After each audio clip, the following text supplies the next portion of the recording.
My dear students, যে সমস্ত ছাত্রছাত্রী ক্লাস 11-এ পরীক্ষা দিচ্ছ, ফার্স্ট সেমিস্টার পরীক্ষা দিচ্ছ, তাদের উদ্দেশ্যে বলছি, তোমরা যে ভুলটা করছো পরীক্ষা হলে, যে প্রশ্নের উত্তরগুলো কনফিউশন রয়েছে, যেগুলো জানো না, সেগুলো নিয়ে সময় নষ্ট করে মাথা ঘামাচ্ছ, মাথা গরম করছো, যার ফলে জানা উত্তরগুলো ছেড়ে আসছো সময়ের অভাবে।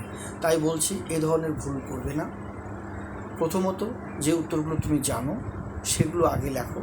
যে 40টা প্রশ্নের মধ্যে যে উত্তরগুলো তোমার জানা আছে, তুমি সঠিক জানো যে এই উত্তরগুলোই হবে, অপশন থেকে বা বিকল্প থেকে খুঁজে নিয়ে সেগুলো আগে করবে।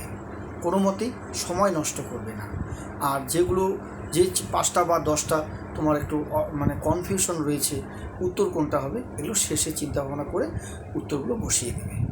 ঠিক আছে? প্রথমত এগুলো নিয়ে চিন্তা ভাবনা করবে না।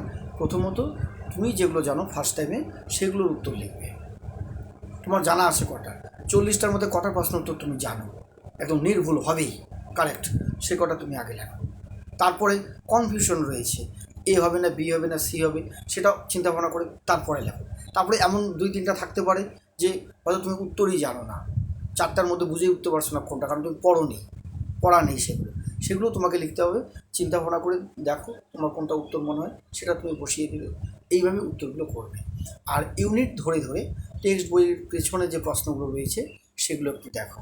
ইতিহাস, রাষ্ট্রবিজ্ঞান, ফিলসফি, সোশিওলজি, সংস্কৃত, জিওগ্রাফি, বিভিন্ন সাবজেক্টের যে পড়া রয়েছে টেক্সট বইয়ে, পড়ার পেছনে যে ইউনিটের কোশ্চেনগুলো রয়েছে, ইউনিট 1, 2, 3 বা 4, 5, 6 ইউনিট ধরে ধরে অনুশীলনের যে প্রশ্নগুলো রয়েছে সেগুলো একটু সলভ করো। সঠিক উত্তর নির্বাচন, শূন্যস্থান পূরণ, ঘটনার ক্রমানুসারে সাজাও, বিবৃতি কারণ স্তম্ভ মেলাও। ঠিক আছে? ডায়াগ্রাম বা চার্ট এগুলোর উত্তর করতে হবে। আর দেখবে কোন ইউনিট থেকে প্রশ্ন বেশি থাকবে সেই ইউনিট থেকে বেশি পড়তে হবে, কেননা সেই ইউনিট থেকে নম্বর বেশি। আর যে ইউনিট থেকে প্রশ্ন কম থাকবে সেই ইউনিট থেকে কম পড়বে, কারণ সেখান থেকে নম্বর কম। যে ইউনিট থেকে নম্বর কম সেটা নিয়ে মাথা ঘামাবে না, যে ইউনিট থেকে প্রশ্ন বেশি, নম্বর বেশি, সেই ইউনিট থেকে প্রশ্ন বেশি পড়বে। ঠিক আছে? আর পরীক্ষার হলে যে উত্তরগুলো তুমি জানো সেগুলো আগে লিখবে, যেগুলো মনে পড়ছে না বা একটু সন্দেহ হচ্ছে কোনটা উত্তর হবে, সংশয়াত্মক ডাউট হচ্ছে, সেগুলো নিয়ে পরে চিন্তা ভাবনা করবে। যেগুলো কনফিউশন সেগুলো পরে চিন্তা ভাবনা করবে, প্রথমে জানা উত্তরগুলো আগে লিখবে। ঠিক আছে? এইভাবে পরীক্ষা দাও, আশা করি সবার পরীক্ষা ভালো হবে। ঘাবড়াবে না, মাথা গরম করবে না, ঠান্ডা মাথায় শান্ত মনে পরীক্ষার হলে বসবে, শান্ত মনে পরীক্ষায় লিখবে, ঠান্ডা মাথায় লিখবে, সব উত্তর ঠিক হবে। ঠিক আছে?